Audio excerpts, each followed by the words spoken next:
Thing? Okay, sound is good.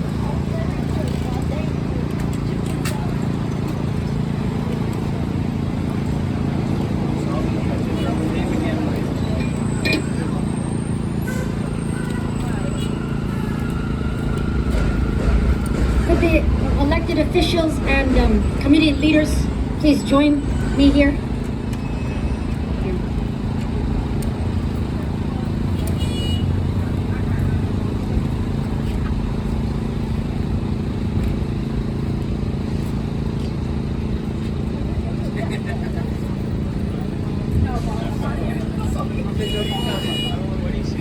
Jill, stand with us. Thank you so much. Oh, hey, Suka. Waiting for you.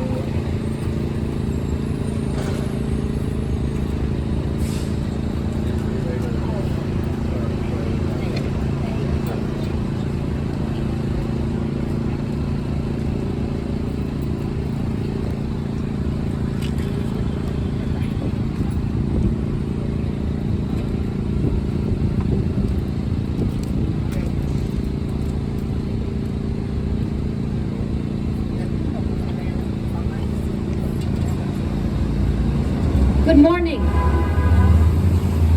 I'm New York State Assemblywoman Jennifer Rajkumar, and I am gathered here this morning with my colleagues in government, the NYPD, and community partners.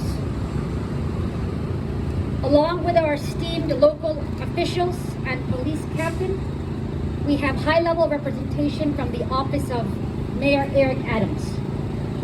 And we are gathered here to set some clear standards against violence in our community. We are gathered here to speak with one voice about what will and will not be allowed to occur here in our community. As the first representative from Woodhaven in a generation, this is personal to me. Let me be abundantly clear. There is no place for crime in my backyard. Not in my district, not on my watch. We stand near the scene of the crime. On Saturday, July 9th, Miss Jill LaCroix was assaulted by 3 individuals on an MTA bus, right here.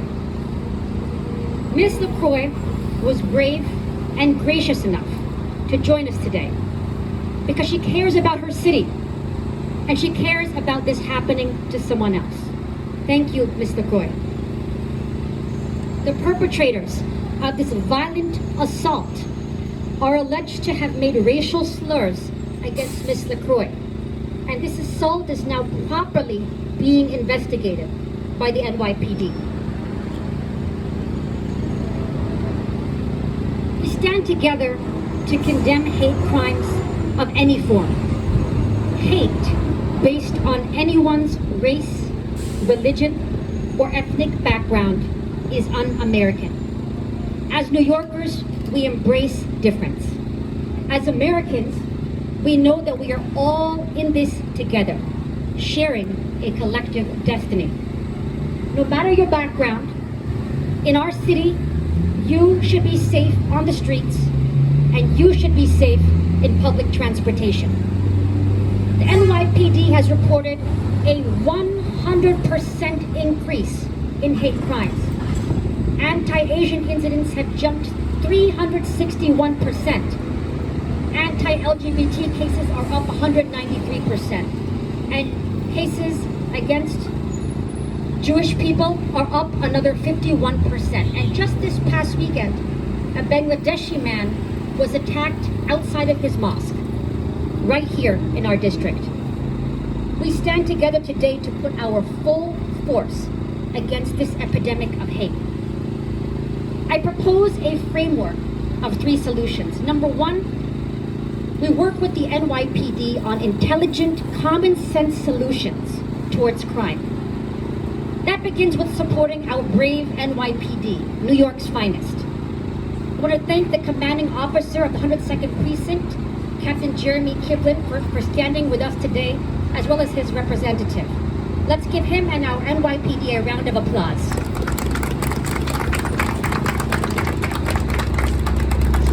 Intelligent common sense solutions towards crime include working to combat this small subset of places where most crimes occur. We must focus like a laser on problem areas, boosting police presence in these areas. A focused approach is a winning approach. Similarly, it is the same approximately 4,000 people that commit the majority of gun crimes in our state. Focusing our resources on tracking these bad actors could have significant results. The key is basing our policing on specific evidence, and the common sense approach extends to our approach to lawmaking. We need to let it be known through our laws that major crimes have major consequences. That's why my colleagues and I strengthen laws against repeat offenders and against the perpetrators of gun crimes this year in Albany, work that we are now building upon. Number 2, we must embrace a program of robust prevention. Robust prevention, preventing crime in the first place, means boosting social services for at-risk youth, focusing on education, keeping our children away from drugs, and inspiring them with so many alternatives to a life of crime. That way, a life of crime would be inconceivable. Every day, as elected officials, we work to strengthen our schools, fund our after-school programs, collaborate with nonprofits that uplift our neighborhood, and even cultivate green park space. All of these actions that create a healthy and empowering environment for our youth are all part of that larger picture to drive down crime. And finally, number 3, strong partnerships are the answer. Partnerships between police, residents, families, parents, shop owners, building managers, and school officials. The more our interventions involve partnerships, the more effective those interventions will be. Together as partners, we will succeed. Divided, we will fall. And without public safety, the people of our city cannot thrive. Without public safety, there can be no prosperity. So, we stand together here today to say that we will not return to the bad old days. We will move forward together as a community, working together. And as we confront forces of hate, let us always remember the civil rights hero Martin Luther King, who said famously, "Darkness cannot drive out darkness. Only light can do that. Hate cannot drive out hate. Only love can do that." Because in the end, it is good citizens, good leadership, like from the leaders you see here, that will end crime in our city. Thank you. I would now like to introduce our State Senator Joe Adabo, who has been a leader that we have trusted for years in our community, someone we know, someone we trust, who has been an incredible partner in keeping our community safe. Thank you very much, Senator Member. And how about a round of applause for Senator Member Rashkumar? I think she's done a phenomenal job bringing us all together on a very serious issue. So I want to thank the Assembly Member, and I want to thank all who are here today. And again, to my colleagues in government and the police department, I think police department, 2 words they don't hear often is thank you. Thank you very much to the 102 and our entire police department. To my colleagues for putting this certainly on their radar as far as an important issue on every level of government. You know, we live in Queens, the most diverse borough in the world. Look at us here. And yet, in the most diverse borough in the world, nobody should live in fear of hatred or discrimination. And we in Queens have to make that a symbol for us going forward, that nobody should live in fear. As the borough, again, the most diverse borough in the world. Yes, there's been a rise in hate crime. We have to address it. And I'm so glad the Assembly Member has a plan. I share that plan. I think that's great to have a plan. And We need to go forward as a people. In New York State, the couple of measures that we have taken, and again, I want to thank my colleagues from the state. In New York State, we have the Office of Victim Services, over 200 programs to help victims of hate crime and discrimination. Legislatively, we reformed bail. We changed it again to make every hate crime arrest eligible and bail eligible. So hate crimes are now included. The governor last month signed a bill that social media has to act on reports of hate crime. So putting the burden on social media providers that they have to report when they receive a report, they have to act on it. And we're going to put the onus on the social media because that's where a lot of the hate crime exists.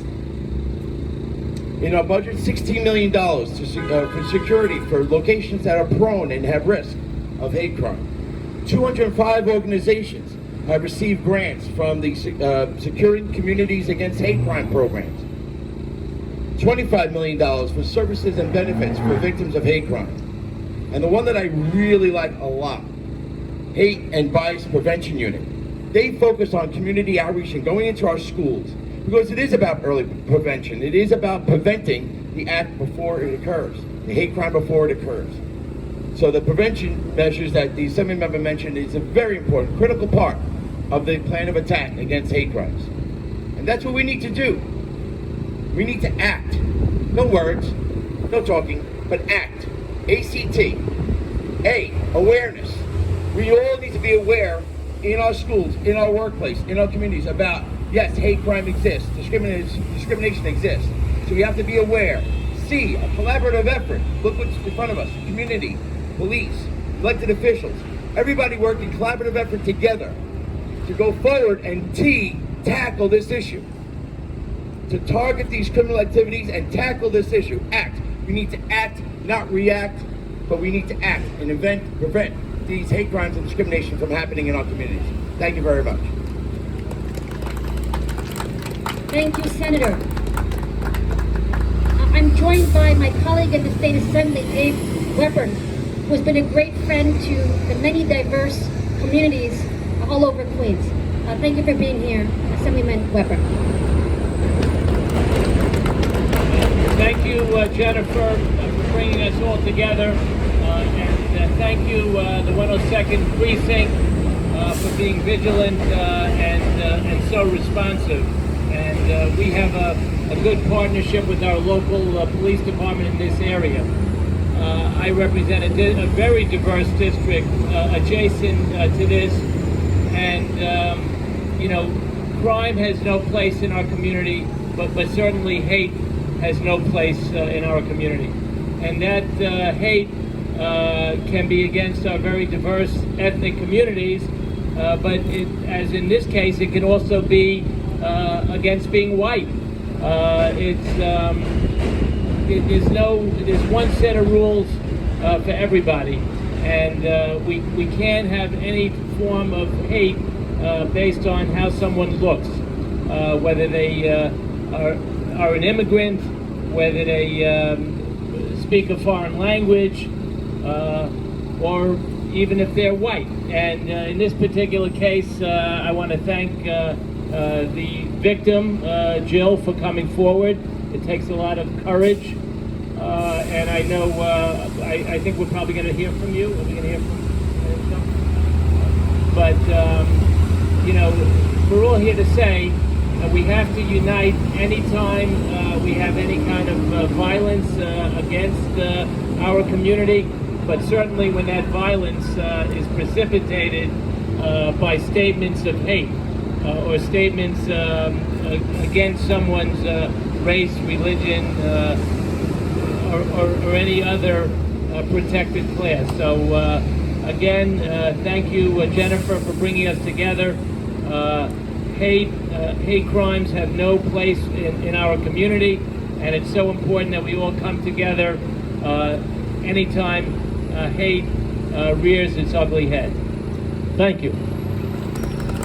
Thank you very much. We're also joined by Councilman Bob Holden, who has been very strong voice on public safety, very connected to our communities. Thank you for being here, Councilman Holden. Thank you, Assemblywoman. I think they gave me a salute, right? Is that for me? Again, I want to thank Assemblywoman Raj Kumar. She's always up, steps up when this kind of hate rears its ugly head.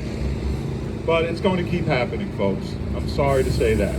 Because the perps have to understand now what the state senator said about harsher penalties, but I want to know how many are going to jail. That's the thing we have to find out. If you commit a hate crime, you should be in jail. Now, poor Jill was riding on the bus going to see her mother, right, out in the Rockaways. Again, minding her own business. This kind of thing should not happen anywhere in New York City, obviously, but certainly in the most diverse borough. As was said, it should never happen, and we should stand together and condemn this. But again, if the judges are not listening, if the DAs are not listening, and they're not going to put these perps in jail, then we're going to keep going, we're going to keep holding press conferences. So we really need a strong message, and it really should come from the governor, but it should come from the mayor, and it should come from everyone who cares about fairness, safety. But if we keep letting these perps get away with it, again, we're going to be standing here alone. So I'm fed up. I'm fed up with crime in general. Enough's enough. We have to stand up together and fight this. But again, let's find out how many of these, people that are caught. And by the way, these three individuals. Again, if you attack somebody just based on the color of their skin, if you attack anybody, period, but especially for the color of their skin, you should not be walking the streets. Why can't we say that? Why can't we tell our judges, put them away? The DAs, we got Alvin Bragg saying he's not going to prosecute. That's the message he's sending to everyone. And that's why you have the city that we have now. So let's wake up, folks. Let's demand that these individuals go to jail. And that's the only message they're going to understand. Thank you so much. Thank you, Councilman. We're also joined by Councilwoman Joanne Ariola, who has never been afraid to stand up for public safety. Councilwoman Ariola, thank you.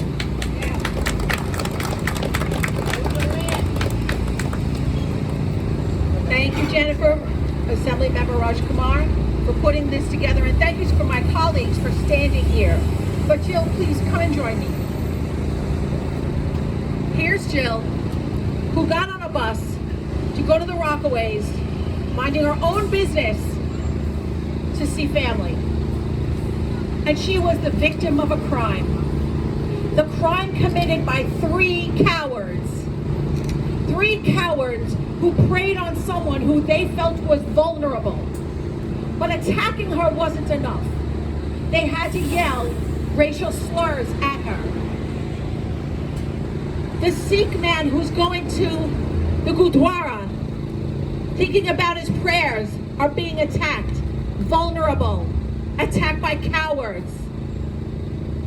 The Hindu person going to the mosque, being attacked, and racial slurs being said by cowards, attacking the vulnerable. This has to stop. We do have to put more people behind bars. We do have to make more arrests. I have every confidence in the 102 precinct that these three cowards, young people, will be brought to justice and they will be prosecuted. No one should have to fear getting on a bus or a subway, but right now, those are two of the most dangerous places to be in the city of New York, and that has to stop. Jill, you have our full support.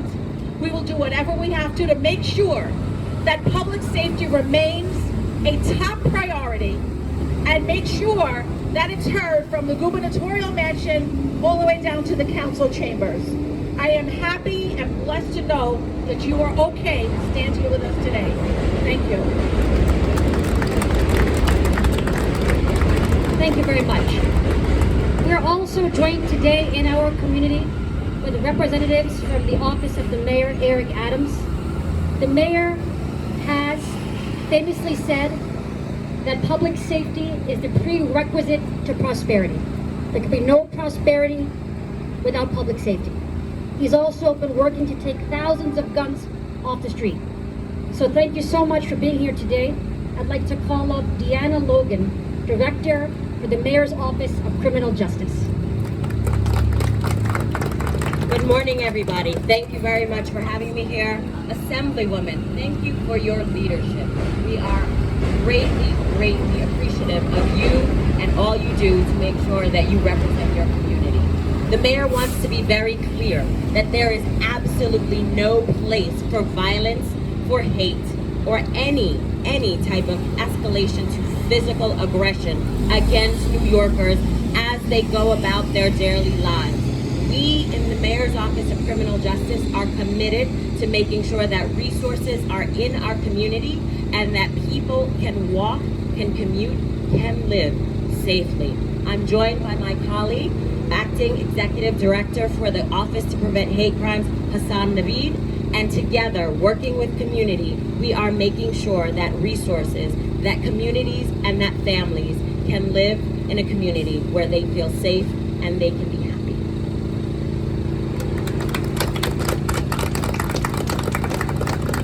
Thank you so much.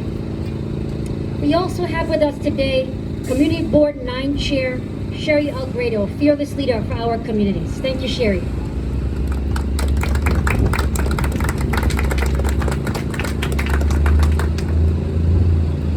Thank you, Assemblywoman Rajkumar, to all the electeds and community leaders that are here today. Public safety must be addressed in our neighborhoods. Whether a crime happens on the street, or in a home, or on public transportation, it is a quality of life issue, and we must come up with a way to protect our community. It is now becoming a weekly occurrence, and folks are scared to come out in the community. When do we say enough is enough? Our current laws are clearly not enough, and laws must be adjusted to suit the community needs. We support our local precinct, the 102, and our officers who go into the community to meet with residents and create outreach. However, some of the bias crimes have been committed by non-residents of our community. Our community residents can't be living in fear every time they have to travel or walk. We need to feel safe. Our community needs to feel safe. Thank you so much, Chairwoman Algrado. I would next like to call up the President of the Woodhaven Residents Block Association, Martin Colbert. Good morning, everyone. Thank you, Assemblywoman Rajkumar, for putting this together.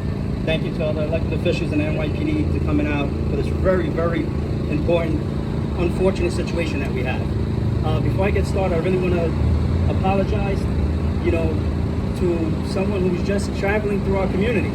So on behalf of all Woodhaven residents, and I'm sure a lot of residents throughout New York City, and you shouldn't have to go through this. You should be able to jump on a bus, jump on mass transit, and go through what you have to do without being worried about being attacked. So our sincere apologies. Our community is much better than this. Our city's better than this.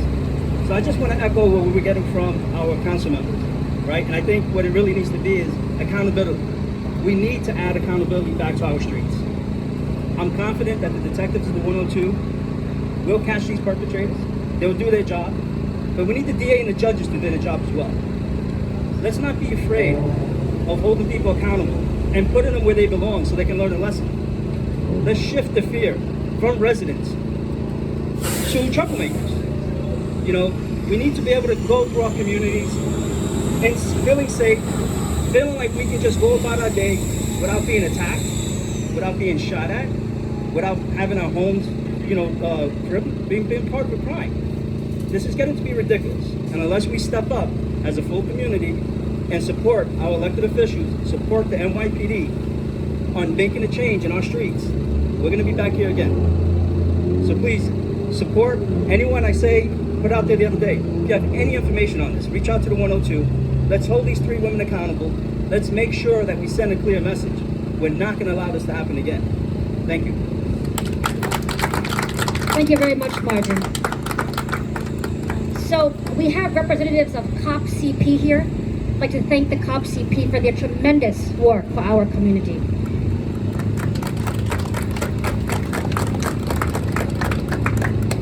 And if anyone from COP CP would like to speak, just let me know.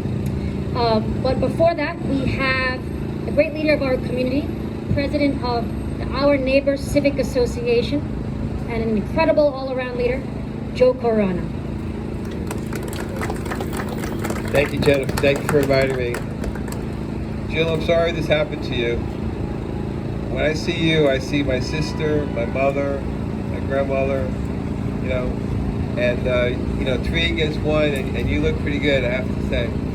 So hate is taught, okay? When a child is born, they come out of the mother's womb, they don't hate anybody. Everybody loves them and they love everybody. Society teaches people to hate. We need more inclusivity. I go to a lot of different events and all I see are white people. All I see are black people. You know, there has to be this blending together, and there's no sign that says no whites or no blacks, but it just seems to be that way. They feel very uncomfortable, It's really bad out there, okay? It's like a powder keg waiting to just blow up. And we have to do away with that. I like the fact that Joe Adavo is going to the schools. We have to talk to little kids. Who do you hate? You shouldn't hate anybody, right? It's really important to start to be proactive instead of reactive. So once again, I'm sorry it happened to you, and it'll happen again, unfortunately, but this is a great stepping stone, and we have to just all work together, because when the sun came up today, it shines on everybody. So thank you. Thank you, Joe. We also have representatives of the Woodhaven bid here today. Thank you, Woodhaven bid, for everything you do for our small businesses. We also have the 102nd Precinct Community Council President, Simca Weissman. Thank you, Simca, for everything that you have done for so long for our community.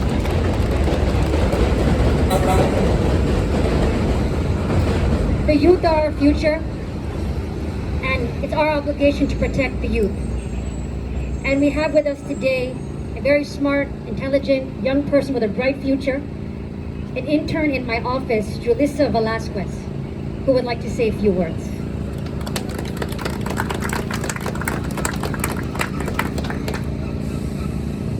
Hello, praise the Lord. I am a summer intern in the office of Assemblywoman Jennifer Watchmore. When I go to school, I want to be safe. I want our classrooms to be safe from gun violence and shooters. I want to be safe on the bus, in the subway, and on the streets. I stand against hate. We are all joined together in a common thread of humanity. As a student, I ask all the leaders here to come together and keep us safe. I am here as a volunteer. Call on me and I will be there to help you anytime. Thank you. Well done. Thank you, Julissa. So with that, I would like to open it up to questions, if there are any questions. Yes, dear John, for Queens Chronicle.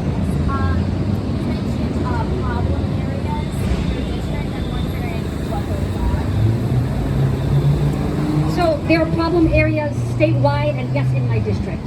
As I mentioned, there are approximately 4,000 people that commit the majority of shootings in the state. So it's very important that we focus our energy. As for problem areas in the district, I would say that definitely in different intersections in Woodhaven, by Forest Park, we hear a lot of reports of problems.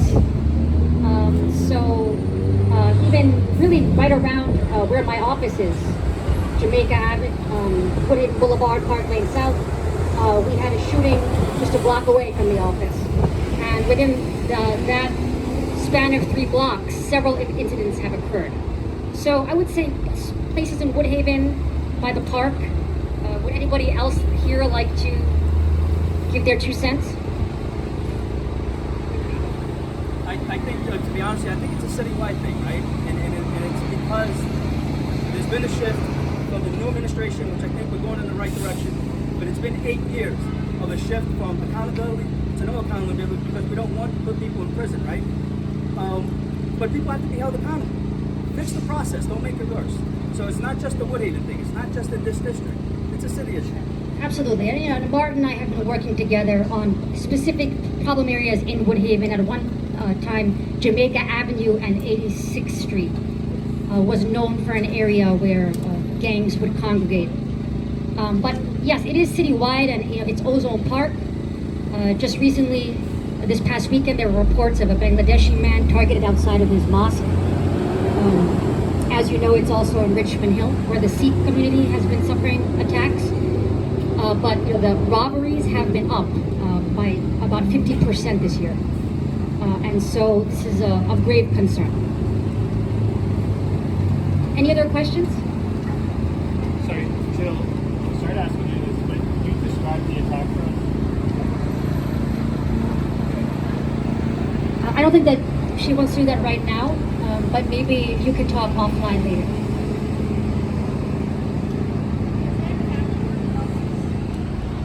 Is there a camera where the crime occurred? On the bus? Is there camera on the buses? I don't believe that there is, but we will look into what there is. Some of the buses have cameras. I think I remember there was a story earlier on where they started to put camera by the driver because of crime, but I'm not sure if they have in the buses. Maybe there's something we can do about that. I think that's a good solution, installing more cameras. We have done it in this district, many different spots. I mean, I think it's worth looking into what currently exists on the buses and how we can expand that. Any other questions? Okay, we will be around, so feel free to ask us anything individually. Thank you all so much for coming.